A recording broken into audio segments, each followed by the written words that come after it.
બધા ભક્તોનું સ્વાગત છે ફરીથી એકવાર. ઓમ નમો ભગવતે વાસુદેવાય.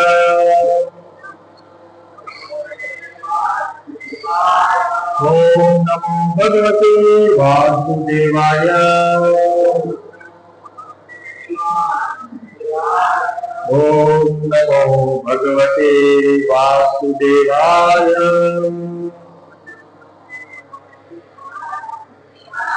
नारायण नमस्कृत्यं नरं चैव नरोत्तमं देवीं सरस्वतीं व्यासं ततो जयमुदीर. नष्टप्रायेषु अभद्रेषु नित्यं भागवत सेवया मधुतमश्लोके भक्तिर्भवतिर्नैष्टिकी.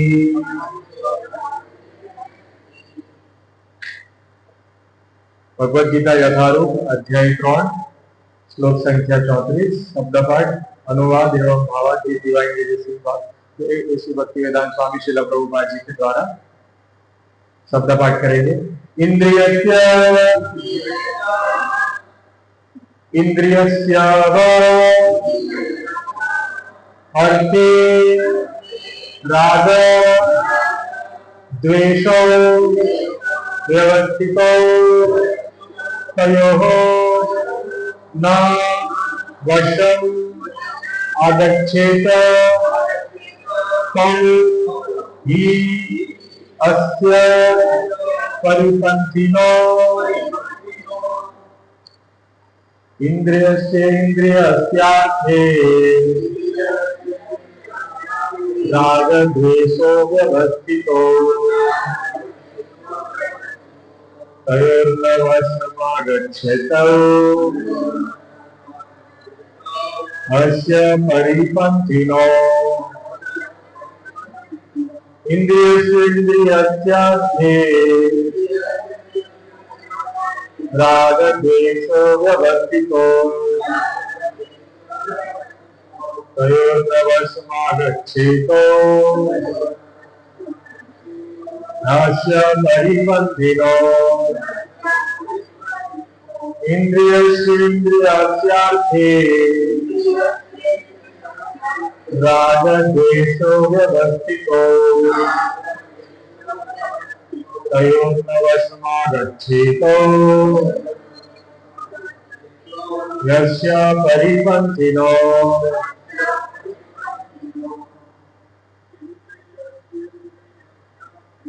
इंद्रियस्येन्द्रियस्यार्थे राग द्वेषो व्यवस्थितो तयोर्न वशमागच्छेतो अस्य परिपन्थिनो. इंद्रियस्य इंद्रियोना इंद्रियस्य व अर्थे इंद्रिय विषयों में राग आसक्ति द्वेषो तथा विरक्ति व्यवस्थितो नियमाधीन राखेला तयोः तेना न कभी नहीं वशम वशमा आगच्छेत आवવું જોઈએ તો તે બંને ही नक्की यस्य तेना परिपंथीनो अवरोधक विघ्नव. अनुवाद. બદ્ધ જીવો દ્વારા ઇન્દ્રિયોના વિષયો પ્રત્યે આસક્તિ અને દ્વેષ અનુભવવામાં આવે છે, પરંતુ મનુષ્ય ઇન્દ્રિયો અને ઇન્દ્રિયોના વિષયોના નિયંત્રણ હેઠળ આવવું જોઈએ નહીં, કારણ કે તે આત્મ સાક્ષાત્કારના માર્ગમાં અવરોધક હોય છે. ભાવાર્થ. કૃષ્ણ ભાવનામૃતમાં સ્થિત મનુષ્યો એટલે કે ભક્તો સ્વાભાવિક રીતે ભૌતિક ઇન્દ્રિય તૃપ્તિ પ્રત્યે અરુચિ ધરાવે છે, પરંતુ આવી ભાવનાથી રહિત મનુષ્યોએ શાસ્ત્રોક્ત નિયમો અને નિયંત્રણોનું પાલન કરવું જોઈએ.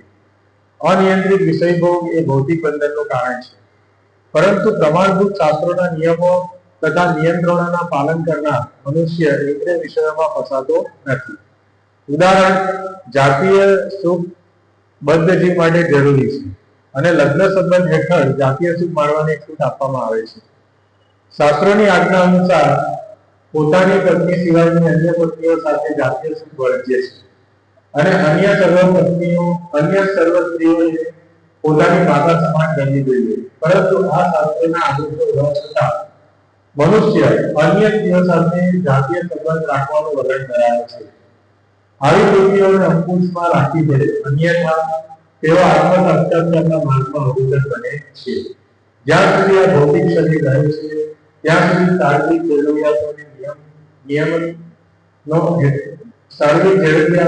જરૂરિયાતોને નિયમનો હેઠળ સંતોષવાની છૂટ આપવામાં આવી છે. તેમ છતાં આવી છૂટના નિયંત્રણ ઉપર વિશ્વાસ રાખવો ન જોઈએ. મનુષ્ય અનાસક્ત રહીને નિયમોનું પાલન કરવું જોઈએ, કારણ કે જેમ રાજમાર્ગ પર પણ અકસ્માતની શક્યતા રહેલી હોય છે, તેમ નિયમોની વિષય ભોગમાં પણ મનુષ્ય પ્રગટ થઈ શકે છે. રાજમાર્ગોની કાળજીપૂર્વક જાળવણી કરવામાં આવે છે, છતાં પણ સૌથી વધારે સલામત માર્ગમાં પણ કોઈ આફત નહીં આવે એવી બાંહેધરી કોઈ આપી શકે નહીં. ભૌતિક સંકટને કારણે વિષય સુખની વૃત્તિ ઘણા લાંબા સમય સુધી ચાલુ રહે છે. તેથી નિયમન હેઠળનું વિષય સુખ ભોગવવા છતાં અધોગતિ થવાની સંભાવના રહેલી હોય છે. માટે નિયંત્રિત વિષય સુખની આસક્તિથી પણ સર્વદા દૂર રહેવું જોઈએ. પરંતુ કૃષ્ણ ભાવનામાં આસક્તિ રાખવાથી અથવા કૃષ્ણની દિવ્ય પ્રેમની ભક્તિમાં કાર્યરત રહેવાથી મનુષ્ય સર્વ પ્રકારના ઇન્દ્રિય વિષય કાર્યો પ્રત્યે ઉદાસીન થઈ જાય છે. માટે મનુષ્યએ જીવનના કોઈ પણ તબક્કે કૃષ્ણ ભાવનાથી વિરક્ત થવાનો પ્રયત્ન કરવો ન જોઈએ. સર્વ પ્રકારની ઇન્દ્રિયાસક્તિમાંથી વિરક્તિનો ઉદ્દેશ અંતે તો કૃષ્ણ ભાવનામૃતની ભૂમિકામાં ઉન્નત થવાનો છે.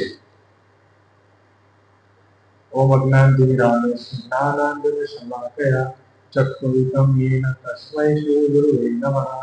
नमो विष्णुपादाय कृष्णप्रेष्ठाय भूतले श्रीमते भक्तिविकास स्वामिनिति नामिने. नमो विष्णुपादाय कृष्णप्रेष्ठाय भूतले श्रीमते भक्तिवेदांत स्वामिनिति नामिने. नमस्ते सारस्वती देवी गौरवाणी प्रचारे निर्विशेष शून्यवादी भाष्यदेशकारे. जय श्री कृष्ण चैतन्य प्रभु नित्यानंद श्री अद्वैत गदाधर श्रीवासादि गौर भक्तवृंद. हरे कृष्ण कृष्ण कृष्ण हरे हरे, हरे राम राम राम हरे हरे. બધા ભક્તોનું ફરીથી એકવાર સ્વાગત છે. આપ સૌ આવો છો, ઘણું સૌભાગ્ય છે અને મને પણ મોકો મળે છે તમારી સાથે કથા કરવાનો. મારું પણ એ સૌભાગ્ય છે. તો કર્મયોગ આપણે જોઈએ છે. કર્મયોગ શા માટે ગીતાસાર કયા બાદ ભગવાન કર્મયોગ ચાલુ કરે છે? તો સૌથી પહેલો જ પ્રશ્ન અર્જુન શું પૂછે છે કર્મયોગમાં? કે જો તમે બુદ્ધિને ઇન્દ્રિયોથી ચડિયાતી ગણો છો તો મને શા માટે પાપ કરવા માટે પ્રેરો છો, યુદ્ધ કરવા માટે? જો પહેલો અનુવાદ છે. અર્જુન ઉવાચ. અર્જુને કહ્યું, હે જનાર્દન, હે કેશવ, જો તમે બુદ્ધિને સકામ કર્મ કરતા શ્રેષ્ઠ માનતા હો તો પછી મને શા માટે આ ઘોર યુદ્ધ કરવા માટે પ્રેરી રહ્યા છો? તો ભગવાન ગીતાસારમાં કહે છે કે બુદ્ધિને મારામાં કેન્દ્રિત કર. તો અર્જુન એ પકડી લે છે, કારણ કે એને તો યુદ્ધ કરવું જ નહોતું. એટલે અર્જુન કહે છે કે જો બુદ્ધિથી હું વિચારું તો એ બરાબર છે ને, હું બુદ્ધિથી વિચારું છું તો બુદ્ધિ ઉપર છે, તો મને શા માટે તમે આ ઇન્દ્રિયો દ્વારા, મારા કર્મેન્દ્રિય છે એના દ્વારા મને યુદ્ધ કરાવો છો? સમજ પડે છે ક્વેશ્ચન? તો ભગવાન આના જવાબમાં કર્મયોગ આખો બોલે છે અને 36મા શ્લોક સુધી આ બધા જ શ્લોક ભગવાન બોલે છે, બીજા શ્લોક થી લઈને 35મા શ્લોક સુધી. અને શ્રી ભગવાન ઉવાચ, સોરી 36 નહીં, 36મો શ્લોક ફરીથી અર્જુન બોલે છે. બીજો ક્વેશ્ચન બી પૂછે છે અર્જુન, એ પણ બહુ જાણીતો ક્વેશ્ચન છે. અર્જુન કહે છે કે હે વૃષ્ણિવન, જાણે કે બળજબરીથી એમાં પરોવાયેલો હોય તેમ મનુષ્ય ઈચ્છતો ન હોવા છતાં પાપ કરવામાં સાથી પ્રેરાય છે. એટલે ભગવાનને પહેલો ક્વેશ્ચન પૂછે છે અર્જુન, પછી ભગવાન એના 34 શ્લોકમાં જવાબ આપે છે. એ જવાબથી હજી પણ સંતોષ નથી પામતો અર્જુન. એટલે અર્જુન ફરીથી એક ક્વેશ્ચન પૂછે છે અને પછી ફરીથી ભગવાન 37મા શ્લોકથી લઈને ફરીથી છેલ્લે સુધી ભગવાન, જે પછી તો 5-6 શ્લોક જ છે, છેલ્લે 43મા શ્લોક સુધી ફરીથી ભગવાન એનું, તો 2 શ્લોક અર્જુન બોલે છે અને બાકીના 43માંથી 2 શ્લોક અર્જુન બોલે છે ક્વેશ્ચનના રૂપમાં અને 41 શ્લોક ભગવાન બોલે છે. તો કર્મયોગ જાણવો જોઈએ.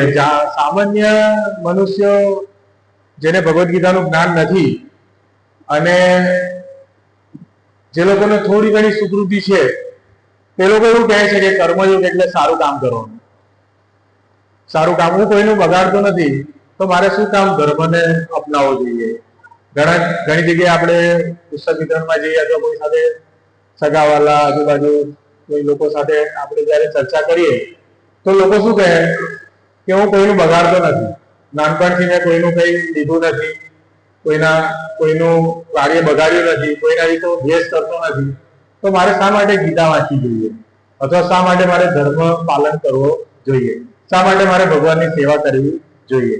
તો આ કર્મયોગના વિશે બહુ મત મતાંતર છે અને ઘણી બધી ભગવદ્ ગીતામાં કર્મયોગનો ઉલ્લેખ અલગ રીતે કરવામાં આવ્યો છે. જે રીતે ઇન્દ્રિયોથી કર્મ કરવા, સત્કર્મ કરવા વગેરે વગેરે. તો આપણે જ્યારે ભગવદ્ ગીતા મૂળ રૂપે જોઈએ છીએ તો શ્રીલ પ્રભુપાદજી આપણને બહુ સુંદર રીતે ભાવાર્થમાં સમજાવે છે કે ખરો કર્મયોગ શું છે.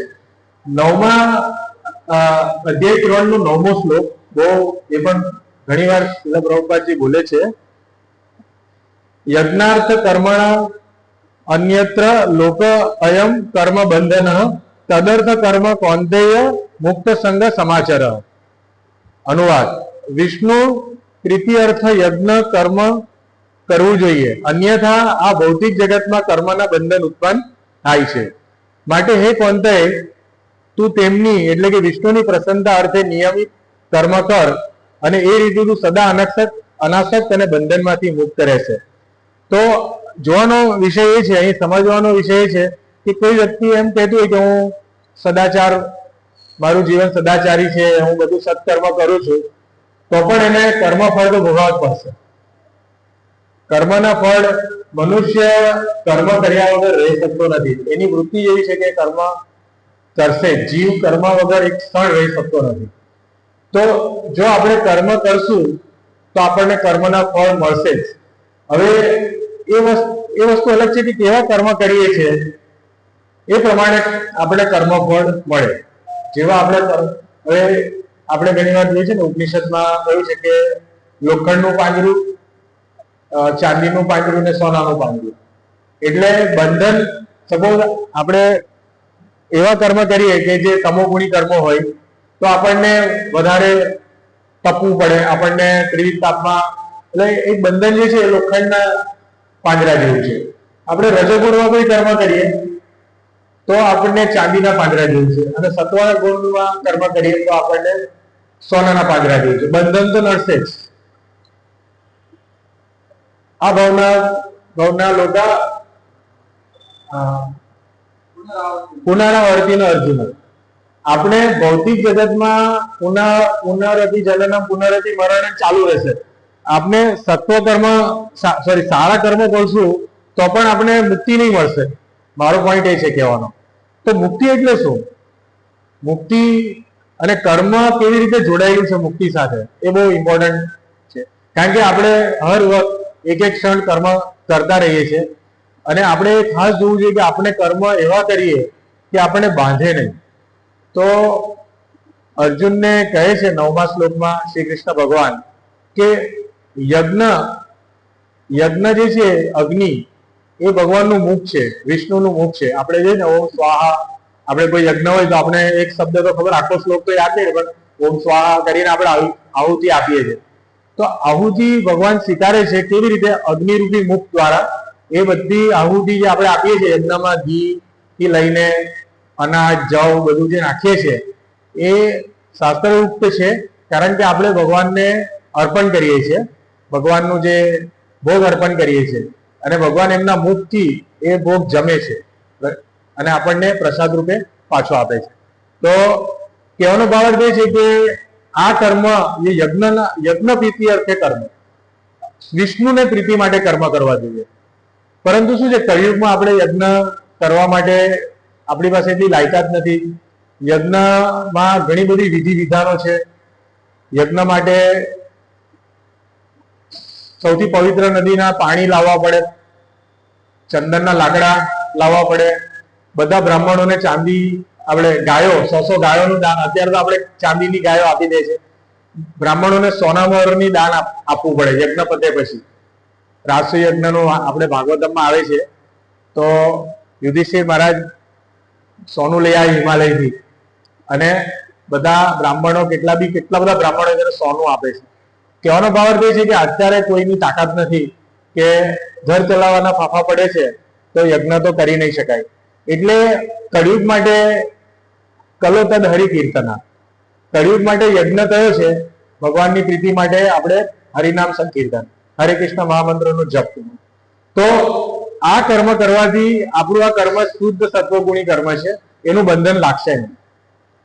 તો આ એક બહુ મહત્વનો સંદેશ છે જે જન સામાન્યને ખબર નથી પડતી કે એમાં શું જપ કરવાના, જપ કરવાથી શું ફાયદો થશે.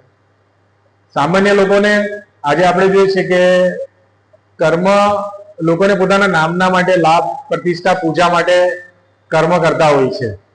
સત્વગુણી કર્મ બી કોઈ કરતું હોય સત્વગુણમાં તો પણ એ સારું કાર્ય કરે છે, પરંતુ એની પાછળ એનો આશય છે કે એનું લાભ, પૂજા, પ્રતિષ્ઠા થાય, એનું નામના થાય. ખરેખર તો કર્મ એવું હોવું જોઈએ કે આપણને બંધન ના લાગે. આ આપણે હંમેશા આના વિશે ચિંતિત રહેવું જોઈએ. તો આપણે કેવી રીતે કરી શકીએ? એક તો જપ કરી શકીએ. બીજું, આમાં જે રીતે સુંદર આ શ્લોકમાં આપણને ઉપદેશ મળે છે, 34મો શ્લોક, ઇન્દ્રિય ઇન્દ્રિય સ્વાર્થે યાગ દ્વેષ વ્યવસ્થિતો. ઇન્દ્રિયો અને ઇન્દ્રિયોના વિષયો. ઇન્દ્રિય સ્વ અર્થ એટલે સ્વ અર્થ, સ્વાર્થ. ઇન્દ્રિયોનો અર્થ, ઇન્દ્રિયોનો સ્વાર્થ શું છે? એનો વિષય. આપણો સ્વાર્થ પૈસો, એવી રીતે ઇન્દ્રિયોનો સ્વાર્થ છે શું છે? ઇન્દ્રિયોનો વિષય. આંખનો સ્વાર્થ શું છે? કે જોવું.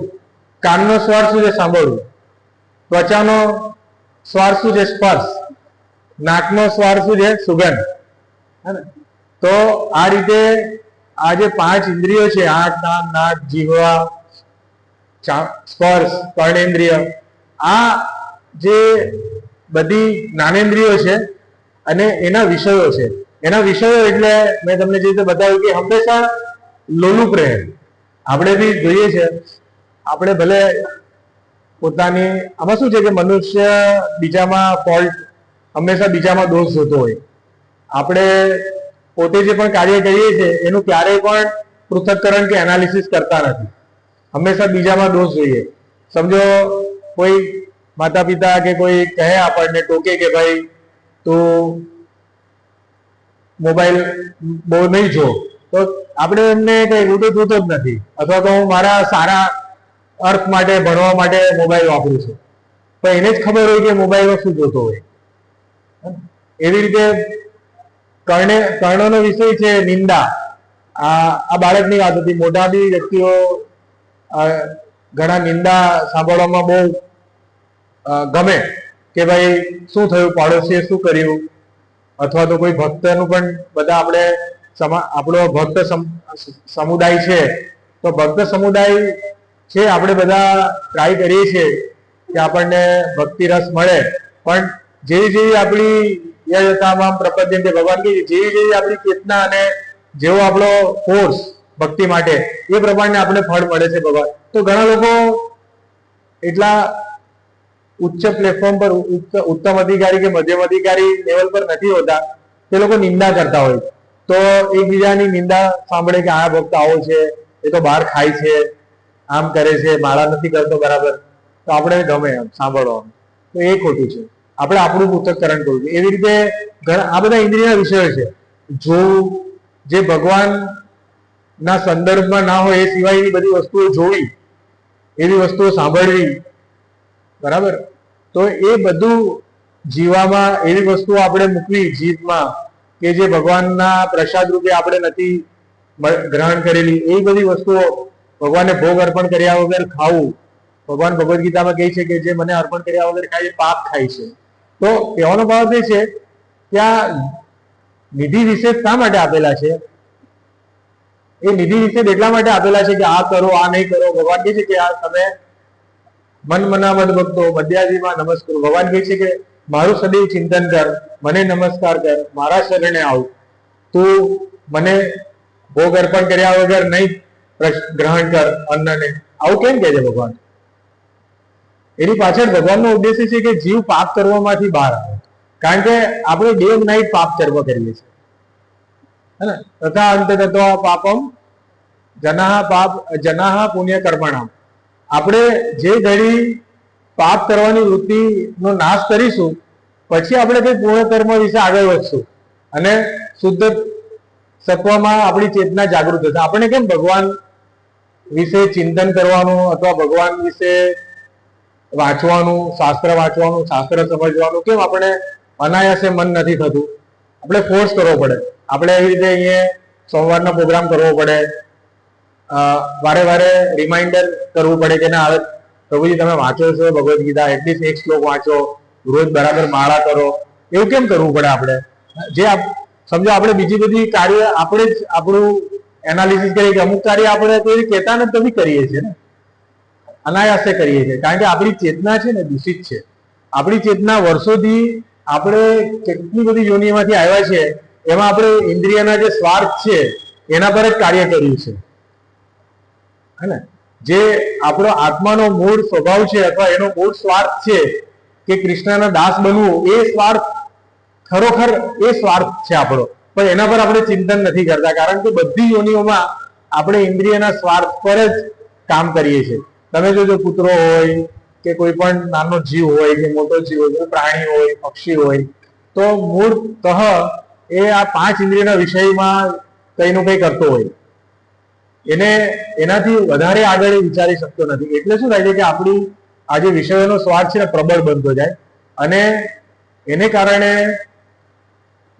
આપણે વધારે ને વધારે ભૌતિક ગુણમાં રચ્યા પચ્યા રહીએ. એટલે શું થાય કે ઇન્દ્રિયના વિષયો આપણને બહુ નડે. તો આ શ્લોકમાં બહુ સુંદર વિશે જણાવ્યું છે ભગવાને કે ઇન્દ્રિય અને ઇન્દ્રિયના વિષયો રાગ દ્વેષો વ્યવસ્થિતો. રાગ દ્વેષ, રાગ એટલે એના પ્રત્યે આસક્તિ અને દ્વેષ એટલે એના પ્રત્યે વિરક્તિ. વ્યવસ્થિતો એટલે એમાં નિયમાધીન રાખેલો, એમાં એ રચ્યો પચ્યો રહે છે. તો જીવ શું છે? ઇન્દ્રિય અને ઇન્દ્રિયના વિષયોમાં કાં તો એ વિરક્ત રહે ઇન્દ્રિયોથી, કાં તો એ ઇન્દ્રિયોમાં લાગેલો રહે. તયોર્ન વશમાં ગચ્છતો હાસ્ય પરિપંથીનો.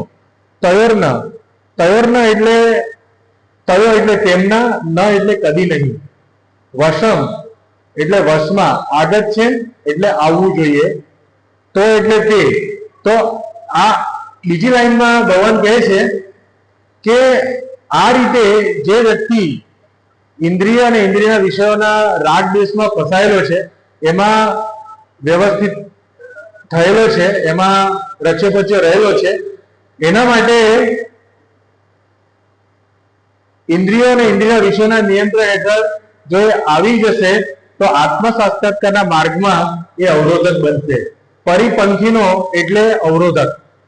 પરિપંથીનો, પંથ એટલે માર્ગ અને પરિપંથીનો એટલે એ માર્ગમાં અવરોધક હોય એવું. તો કહેવાનો ભાવ એ છે કે ઇન્દ્રિયના વિષયો અને ઇન્દ્રિયો એ જો આપણે એના પર બહુ કહેવાનો ભાવ કે એમાં આપણે રચ્યા પચ્યા રહીશું તો આપણે ક્યારેય પાપ કર્મ થી દૂર નહીં, પાપ વૃત્તિ આપણી જશે નહીં, અને પાપ વૃત્તિ જશે નહીં તો આપણે આત્મ સાક્ષાત્કાર નહીં કરી શકશું. ભગવાન એવું કહે છે અર્જુનને. કે ઇન્દ્રિયોના વિષયોમાં રાગ દ્વેષ, આસક્તિ તો આપણે સમજ્યા કે આસક્તિ હોય છે, તો વિરક્તિ કોને હોય છે ઇન્દ્રિય વિષયોમાં? તો વિરક્તિ વાળા પણ છે કે માયાવાદી છે, જે લોકો ઇન્દ્રિયોથી વિરક્ત હોય,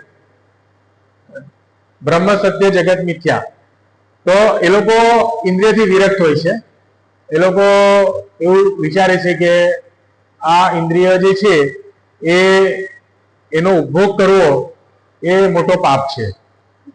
પરંતુ ઇન્દ્રિયના નિગ્રહના બાબતમાં એ લોકોને એ ઇન્દ્રિયોને ક્યાં લગાડવી એ ખબર નથી. એના કારણે શું થાય છે કે ક્યારેક કોઈ સમયે એ જે નિગ્રહ કરતા હોય ઇન્દ્રિય પ્રત્યે એ લોકોને વિરક્તિ હોય છે, એ ભાવ રહેતો નથી. અને તમે જોવો છો કે એ લોકો, આપણે ઘણા બધી સંસ્થા છે કે એ પછી ધીરે ધીરે જુદા જુદા સામાજિક કાર્યમાં લાગી જાય છે, કારણ કે એ લોકોને ત્યાં ટેસ્ટ નથી મળતો. ઇન્દ્રિયોના નિગ્રહ માત્રથી આપણને મજા નથી આવતી, કારણ કે ઇન્દ્રિયને વિષય જોઈશે. ઇન્દ્રિય વિષય વગર રહી નહીં શકશે. આપણે સમજો આંખ બંધ રાખીને કેટલો સમય આંખ આપણે બંધ રાખી શકીએ? આપણે કેટલો સમય મૌન રહી શકીએ? વિચારો તમે, બહુ અઘરી વાત છે. તો ઇન્દ્રિયના વિષયોને આપણે કાબુમાં રાખવા બહુ અઘરા છે. તો આપણે શું કરવું જોઈએ? તેના માટે બહુ સુંદર ભાવાર્થ લખ્યો છે શીલ પ્રભુપાદજીએ કે ઇન્દ્રિયને આપણે નિયમન એનું કરી શકીએ. એને આપણે નિયમન કરવાનું છે, એને આપણે બંધ નથી કરવાનું. આપણે આંખ બંધ કરી દઈએ તો આપણે કંટાળી જઈએ. કેટલો સમય આંખ બંધ થાય? તો આપણે આંખ ખુલ્લી રાખવાની છે, પરંતુ આપણે કૃષ્ણ ચેતનામાં રહેવાનું છે. આપણે ભગવદ્ ગીતા વાંચવાની છે આંખથી, ભાગવતમ વાંચવાનું છે, ભગવાનનો ફોટો એનું દર્શન કરવાનું છે, ભગવાનનું સવારે મંગળા આરતી કરવાની છે. તો આપણી આંખનો સદુપયોગ થાય. ભક્તોના દર્શન કરવાના છે, ભક્તો મળે તો એને આપણે ગ્રીટ કરવાનું છે, હરે કૃષ્ણ. આપણી આંખ એના માટે છે.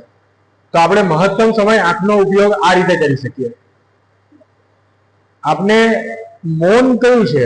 મૌન આપણે સમજો એમ કે ભાઈ મારે બોલવું, જીવવાનો ઉપયોગ નથી કરવો, હું મૌન રહીશ.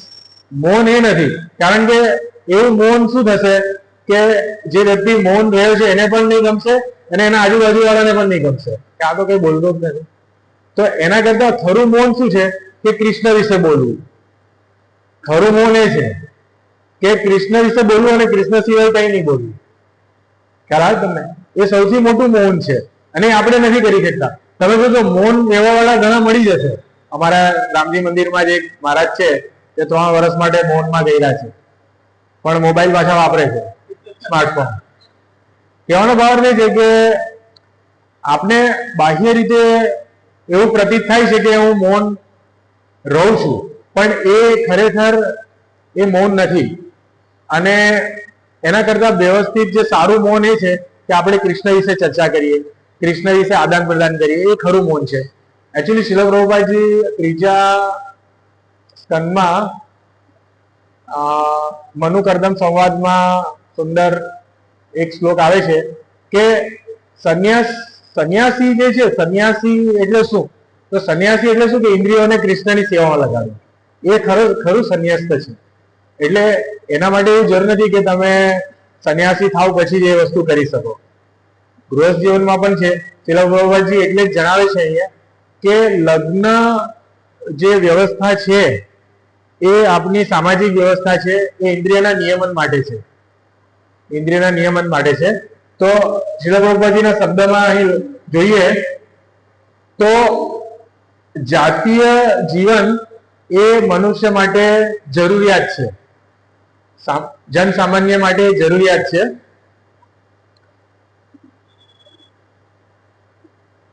અનિયંત્રિત વિષયભોગ એ ભૌતિક બંધનનું કારણ છે. આપણે જે રીતે જોયું એ પ્રમાણે મનુષ્ય જાતીય સુખ બદ્ધ જીવન માટે જરૂરી છે, અને લગ્ન સંબંધ હેઠળ જાતીય સુખ માણવાની છૂટ આપવામાં આવે છે. તો આ લગ્નની જે સામાજિક વ્યવસ્થા છે એક સંસ્કાર છે. લગ્ન એક સંસ્કાર છે. એનો મૂળ હેતુ એ છે કે કૃષ્ણ ભાવના ભાવિત સંતાનો નું ઉત્પત્તિ થાય. અને જે હમ દો હમારે દો ઓર હમ દો હમારે એક નું શાસ્ત્ર અનુમોદન નથી આપતું. આજે જોઈએ કે કોઈ છે અથવા કાકા છે એવા સંબંધ મામા રહ્યા નથી, કારણ કે એક જ છોકરો હોય. તો શાસ્ત્ર એ અનુમોદન નથી આપતું કે હમ તો અમારે શાસ્ત્ર તો કહે છે કે તમે જેટલા બાળકો કરો એટલા કરો, પણ બધા બાળકો છે કૃષ્ણ ભાવના ભાવિત બનાવવાના. એ માતા પિતાની જવાબદારી છે. જેવી રીતે ગુરુની જવાબદારી છે કે શિષ્યને તારે એના પાપ લઈ લે અને એને મોક્ષ માટે એને આત્મ સાક્ષાત્કાર કરાવે, એવી રીતે શાસ્ત્ર એ કહે છે કે માતા પિતાની જવાબદારી છે કે દરેકને કૃષ્ણ ભાવનામૃત વિશે સમજાવે અને એને ભક્ત બનાવે. તો તમે વિચારો કે સપોઝ વધારે બાળકો હશે તો બધા જ બાળકો સપોઝ આપણે 10-12 ભક્ત છે, બધાના 10-12 બાળકો, કેટલા બધા બાળકો આવશે આખા સત્સંગ હોલમાં. તો એવું જરૂરી છે, એવું જરૂરી છે. એટલે જે હમણાં એવું બતાવવામાં આવે છે કે એના લીધે આપણા જે સંસાધનો છે એ બહુ ઓછા છે, પાણી, ઓઇલ, ગેસ, તો બહુ બધા બાળકો હશે, બહુ વસ્તી થશે તો લોકો શું ખાશે? તો એ બધા વૈજ્ઞાનિકોનો જે એ ભૂલ ધારણા છે. એ લોકોની મૂળ કારણ છે કામ, ક્રોધ, લોભ. મૂળ કારણ બાળકો નથી, વધારે પ્રજોત્પત્તિ એ મૂળ કારણ નથી. જો વધારે બાળકો બધા જ કૃષ્ણ ભાવના ભાવિત હોય તો કોઈ જાતનું આપણને જે અન્ન છે કે કોઈ બી ધન છે એમાં કોઈ જાતની આપણને ખોટ નહીં પડે, કારણ કે ભક્ત બધું કૃષ્ણને અર્પણ કરે છે, પોતાના માટે નથી રાખતો. જ્યારે જે ભૌતિકવાદી લોકો છે એ લોકોના લીધે આપણને બધા સંસાધનો ઓછા પડે છે. તમે જો થોડુંક જ્ઞાન હોય આર્થિક વ્યવસ્થાનું, તો વિશ્વના 10 થી 15 ફેમિલી છે એની પાસે વિશ્વની 70-80% સંપત્તિ છે. તો એવું નથી કે વધારે જે વસ્તી છે એના લીધે બધા સંસાધનો ઘટી પડ્યા છે, એવું નથી. એ લોકો લે કરે છે. તો તમે જોશો કે જંગલમાં હાથીઓ હોય છે, તે લોકો કેટલું બધું ખાતા હોય, તો એ લોકોને કોઈ પ્રોબ્લેમ આવે છે? બધા હાથી ખાય જ છે. બધા સિંહ પણ ગીરના જંગલમાં બધું કરે જ છે, એની વ્યવસ્થા ભગવાન કરે જ છે. તો આપણી વ્યવસ્થા એટલે નથી થતી કે આપણામાં કામ, ક્રોધ, લોભ, મોહ, માયા, મત્સર્ય એટલા બધા ભરેલા છે કે આપણને આપણા જરૂરિયાત કરતા વધારે ભેગું કરી લઈએ છે, એટલે સંસાધનો ઘટી પડે છે. તો આ એક ભૂલધારણા છે કે બહુ વધારે વસ્તી થશે તો લગ્ન જીવન હેઠળ જાતીય જીવનની છૂટ છે, એને નિયંત્રિત ઇન્દ્રિય ઉપભોગ કહેવામાં આવે છે. જેવી રીતે આંખનો ઉપયોગ આપણે મેં કીધું એ પ્રમાણે કે જો ભગવાનની સેવા તો એ નિયંત્રિત થઈ જશે. કાનનો ઉપયોગ જે છે એ નિંદા સાંભળવામાં કે બીજી બધી વાતો સાંભળવામાં નહીં કરીએ અને શાસ્ત્રને સાંભળીએ, હરિનામ સાંભળીએ ધ્યાનપૂર્વક. હમણાં હું કેશવાનંદ પ્રભુનું એક જોતો હતો, તો એમણે કહ્યું કે આપણે બહુ સુંદર એમને વાત કરી કે આપણે જે સેવા કરીએ છીએ ભક્તો માટે ખાસ, કે જે સેવા કરીએ છીએ એ ઘણીવાર બહુ યાંત્રિક થઈ જાય છે. અને યાંત્રિક એટલે શું? આપણે કે હું તો મંત્ર બોલું જ છું, હરે કૃષ્ણ મહામંત્ર બોલું છું, સાથે સાથે કંઈક વાંચીએ, કંઈક બીજી એક્ટિવિટી કરીએ અને મંત્ર ચાલુ હોય. કોઈ બીજી સેવા પણ હોય તો એ સેવા પણ કરતા જઈએ અને બીજું પણ વિચારતા જઈએ. તો એમણે ઉદાહરણ આપ્યું કે આ વસ્તુ એક સહજપણું છે. આપણે પ્રયત્નશીલ રહેવું જોઈએ. એટલે સપોઝ મંત્ર બોલતી વખતે આપણે સાંભળવાનો પ્રયત્ન કરવો જોઈએ, ભલે આપણે બહુ વર્ષો થઈ ગયા હોય મંત્ર બોલતા બોલતા.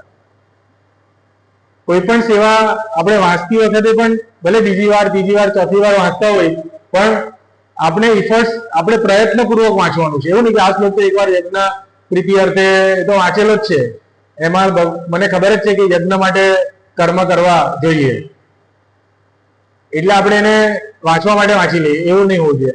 આપણે ધ્યાનપૂર્વક કોઈ પણ રીડિંગ હોય તો મને બહુ ગમ્યું એ વસ્તુ કે આપણે ઇફર્ટલેસ નહીં કરવાનું, વિથ ઇફર્ટ્સ કરો, પ્રયત્નપૂર્વક કરવું જોઈએ કાર્ય.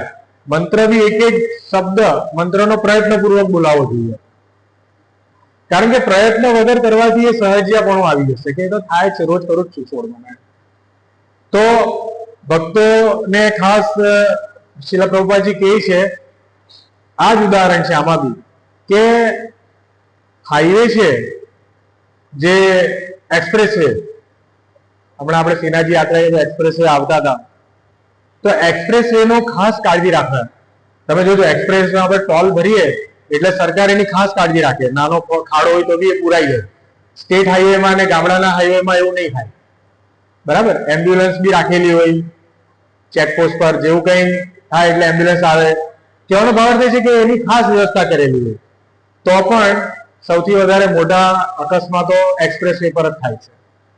એનું કારણ શું છે કે જે વ્યક્તિ એક્સપ્રેસ વે પર ગાડી ચલાવતો એ ડ્રાઈવર એવું વિચારે કે હું તો હવે એક્સપ્રેસ વે પર ગાડી ચલાવું છું, હું તો એકદમ પાકો ડ્રાઈવર છું, મને તો કંઈ થવાનું નથી. તો એવું જ છે.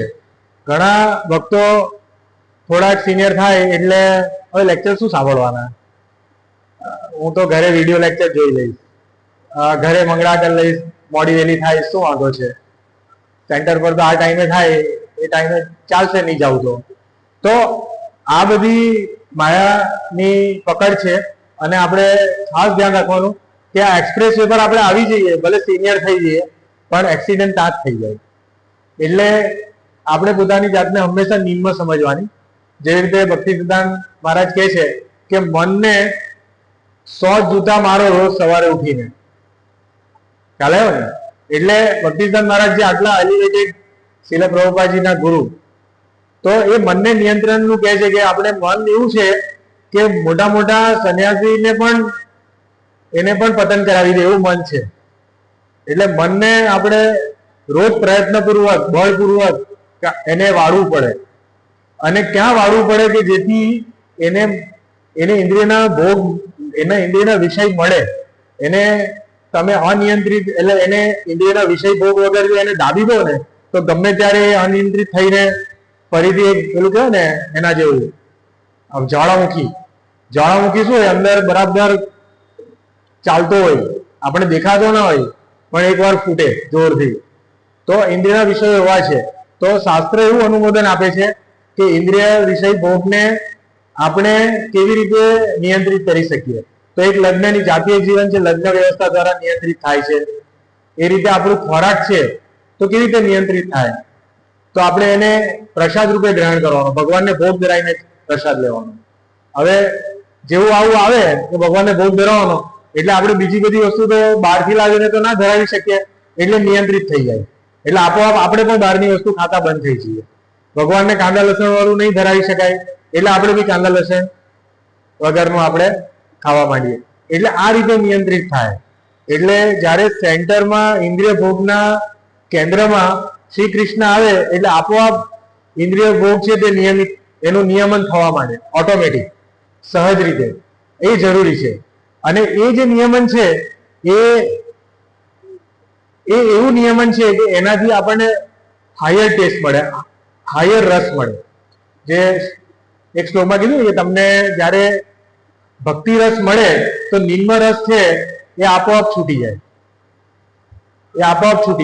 દાખલા તરીકે આપણે જોઈએ કે આપણી પાસે 2 ટાઈપના પ્રસાદ પડેલા હોય, અને દાખલા તરીકે મીઠાઈ છે અને સાદી ખીચડી છે.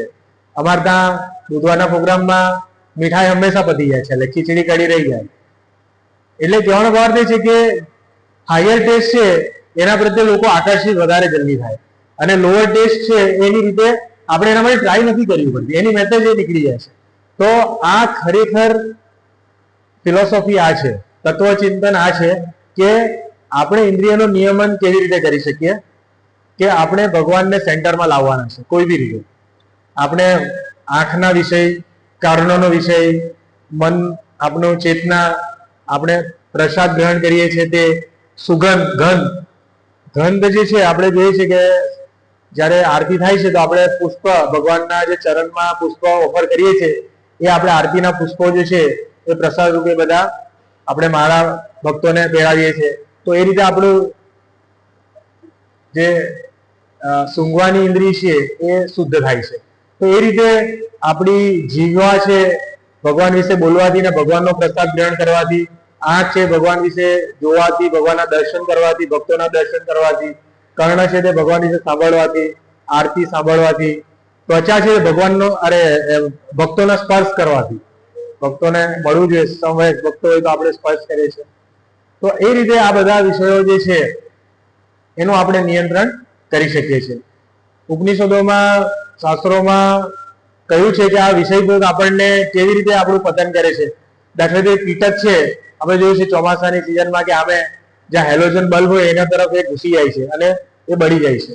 તો આંખનો વિષય આપણે પણ જો આવી રીતે બધે જો કરશું, આપણે એક દિવસ મૃત્યુ પામી જઈએ, એ ફાયદો થશે નહીં.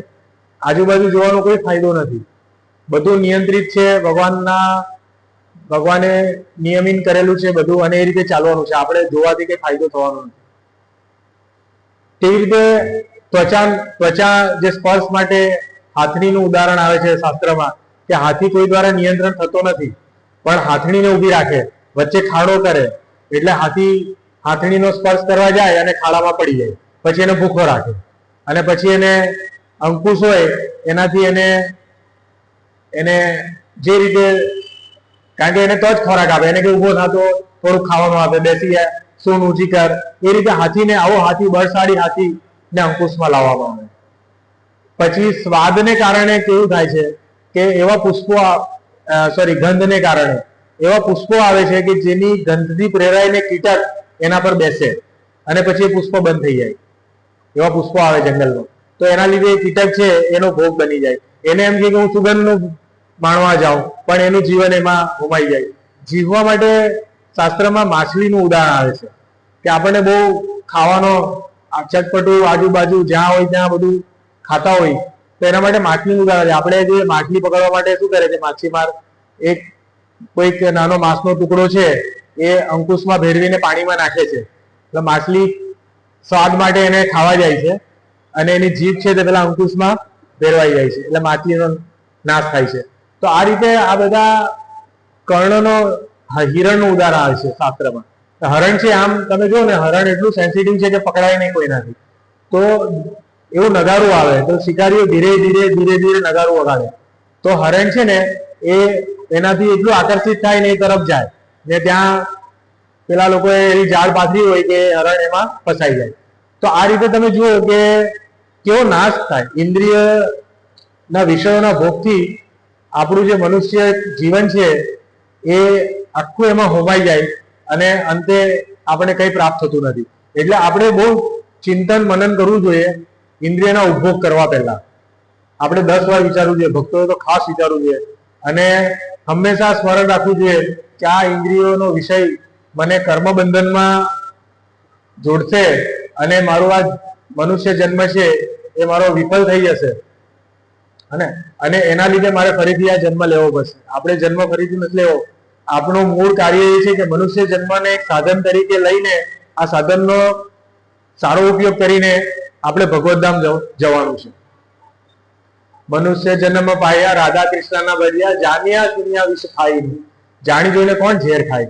કોઈ ખાય? કોઈ એમ કે આ ઝેરની બોટલ છે તમે પી જાઓ ઝેર, કોઈ કરશે એવું? તો આપણે ખાસ ધ્યાન રાખવાનું છે કે કૃષ્ણ ભાવનામૃતમાં મનુષ્ય જીવનને આપણે લગાડી દેવાનું છે. આપણે કરોડો જન્મ બહુ ઇન્દ્રિય વિષય ભોગ કર્યો છે.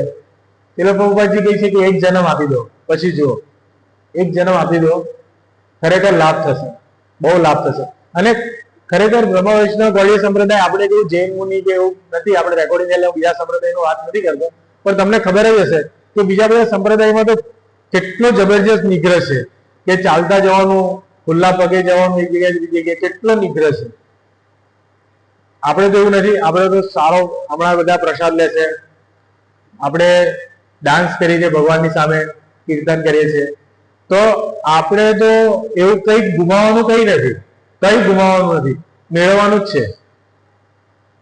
તો આપણે હંમેશા ભક્તોના સંગમાં રહીએ, શાસ્ત્રના સંગમાં રહીએ, અને વિચારીએ કે આપણે કેવી રીતે કૃષ્ણને આપણા જીવનમાં જોડી શકીએ. આપણે એડ જ કરો યોગ. આપણે યોગ ડે હતો ને હમણાં, યોગા ડે, હા ગઈકાલે. તો યોગ એટલે આપણે જોઈએ ને કે આપણે અત્યારે કર્મયોગ છે, ધ્યાન યોગ, ભક્તિ યોગ અને યોગ. તો આ બધા જુદા જુદા પગથિયા છે જેનાથી આપણે ભગવાન સુધી પહોંચી શકીએ. ભગવાને આપણને બધું જ સમજાવી દીધું ભગવદ્ ગીતાના માધ્યમથી. બહુ સુંદર. મેં તમને કીધું ફરીથી આ કર્મયોગ વાંચજો બધા, કે અર્જુનના 2 ક્વેશ્ચન છે, 36મા શ્લોક અને 1લો શ્લોક. તો પહેલા શ્લોક થી બીજા શ્લોક થી ભગવાન છે ને ઇન્દ્રિય વિશે, કારણ કે અર્જુન પૂછે છે કે બુદ્ધિ ચડિયાતી છે તો પછી મને ઇન્દ્રિય ના ઉપયોગ થી કેમ તમે મને ના પાડો છો? તો ભગવાન બતાવે છે કે ઇન્દ્રિયનો ઉપયોગ જે છે એ અનિયંત્રિત રીતે કરવાથી પ્રોબ્લેમ થાય છે. અને એનો બીજો જે 36મો શ્લોક છે એમાં પૂછે છે કે ચાલો ઇન્દ્રિયનું તમે મને વાત કરી બરાબર છે, તો આવું જાણકારી હોવા છતાં પણ મનુષ્ય ઇન્દ્રિયોને કેમ પાપ કરવામાં જોડે છે? તો બીજો ક્વેશ્ચન એનો એ છે. એટલે તમે વિચારો કે ઇન્દ્રિય વિશે ભાષણ આપ્યું ભગવાને કે ઇન્દ્રિય કેવી રીતે કામ કરે છે, કર્મયોગથી ઇન્દ્રિયોને કેવી રીતે વાળી શકાય. પછી અર્જુન પૂછે છે કે બરાબર છે વાત તમારી, પરંતુ તો પણ ઇન્દ્રિય એવી છે કે એ પાપ કર્મ કરવા પ્રેરાય છે, તો મારે શું કરવું? તો પછી ભગવાન ફરીથી 43મા શ્લોક સુધી એનો જવાબ આપે છે. તો એ આખો કર્મયોગ છે. કર્મયોગ એટલે મૂળ અર્થમાં આપણે જોઈએ કે આપણે જ્ઞાનેન્દ્રિય, કર્મેન્દ્રિય, આપણી જે 5 જ્ઞાનેન્દ્રિય અને 10 કર્મેન્દ્રિય, 15 જે આપણી છે ઇન્દ્રિયો, 5 કર્મેન્દ્રિય, 5 જ્ઞાનેન્દ્રિયને કેવી રીતે આપણે ભગવાનની સેવામાં લગાડીએ એ ખાસ આપણે વિચારવું જોઈએ હંમેશા. ને આપણો પરમ લાભ આપણે પામવો જોઈએ મનુષ્ય જીવનમાં. તો મનુષ્ય જીવન માત્ર કમાવા, ખાવા, ઊંઘવા અને જાતીય જીવન માટે નથી. એ તો પશુઓ પણ કરે છે. તો આપણે થોડું ચિંતન કરવું જોઈએ કે હું પશુથી કેવી રીતે જુદો પડું એમ, એના વિશે થોડું ચિંતન કરવું જોઈએ. અને થોડી વાર માટે આપણે વિચારવું જોઈએ, ઇન્દ્રિય ઉપભોગ કરતા પહેલા આપણે 2 મિનિટ જો ભગવાનનું સ્મરણ કરશું, પ્રભુપાદનું સ્મરણ કરશું, આપણે ભગવદ્ ગીતાના કોઈ શ્લોકનું સ્મરણ કરશું ને આપોઆપ, કારણ કે જ્યાં કૃષ્ણ છે ને ત્યાં માયા આવતી નથી. માયા એક અંધકાર જેવી છે, માયા એક ડાર્ક અંધકાર છે. તો આપણે જોઈએ કે અહીંયા આપણા બધા હેલોજન બંધ થઈ જશે એટલે અહીંયા અંધકાર આવી જશે, બરાબર. પણ જેવો હેલોજનનો પ્રકાશ આવશે આપોઆપ અંધકારને ભગાવવો પડતો એની વચ્ચે જ ચાલ્યો જાય છે. એવી રીતે કૃષ્ણ ભાવનામૃત આવવાથી માયાનો પ્રભાવ ઓટોમેટિક ચાલ્યો જશે. એટલે ઇન્દ્રિય ઉપભોગ કરવાનું ટળી જશે, એની આપોઆપ ટળી જશે. આપણે પ્રયત્ન નહીં કરવો પડશે. અને એ જ ટોપમોસ્ટ ભક્તિ યોગ છે. સૌથી ઉપરનો જે ભક્તિ યોગ છે એ જ છે. તો આપણે એના વિશે હર વખત જોવું છે. ને ક્યારેક આપણને વિચાર આવી જાય, આપણે મનુષ્યો છીએ, આપણે ઘણા વર્ષોથી ઇન્દ્રિય ભોગ કરીએ છીએ, આપણે તો નિંદામણ તો રહી જ જાય. આપણે જે ખેડૂતો એને ખબર હોય કે અમુક સિઝન આવે એટલે આપણે કાપી કાઢીએ પેલું શું કહેવાય એને, વીડ ઇંગ્લિશમાં વીડ કહેવાય. અનાજના પૌધાની વચ્ચે જે ખરપતવાર કે ને હિન્દીમાં, એને આપણે કટ કરી દઈએ છીએ પણ એના મૂળ રહી જાય છે. એટલે મૂળ પાછા અમુક સિઝન આવે એટલે બહાર દેખાય, એના પાંદડા પાછા દેખાય. એટલે બહુ જરૂરી છે કે સાધના બંધ, થોડીક સાધના મેં કીધું ને એ પ્રમાણે સાધનામાં પ્રયત્નશીલતા રહેવી જોઈએ કે હું વધારે સારું કરું. ભલે હું મને 10 વર્ષ થયા હોય, કૃષ્ણ મેં 5 વાર ભગવદ ગીતા વાંચી, ફરીથી બહુ સિન્સિયરલી વાંચી, માળા પણ ફરીથી બહુ સિન્સિયરલી કરું, તો એનાથી ભગવાન પ્રસન્ન થશે અને જે કહેવાય ને કે માયાથી આપણને દૂર રાખશે. તો બધા ભક્તોને નમ્ર વિનંતી કે જેમ બને તેમ બધા જોડાઓ, આજુબાજુ જે રહેતા હોય. નહીં તો શું થશે કે આપણું જીવન કૂતરા બિલાડાની જેમ વ્યતીત થઈ જશે અને આપણું મૃત્યુ આવી જશે. કાર્ડ રૂપે આવીને યમરાજ ભગવાનના પ્રતિનિધિ આપણને આવીને આપણા જીવને લઈ જશે બાંધીને પાસમાં. તો એવી આપણી ગતિ ના થાય. હાલાકી આપણે બધાને એવી નહીં થશે ગતિ, કારણ કે આપણે ઓલરેડી હરે કૃષ્ણ મહામંત્ર લઈએ છીએ. તમે હમણાં બહુ સુંદર કીર્તન કરતા હતા આવ્યો ત્યારે, તો પરમ લાભ થશે આપણને. પરંતુ આપણે એટલું માત્ર લઈને નથી, આપણે આગળ વધવાનું છે. આપણે એનાથી પણ વિશેષ ભગવાનની સેવામાં જોડાવાનું છે. હરે કૃષ્ણ. શ્રીમદ ભાગવત યથારૂપ કી જય.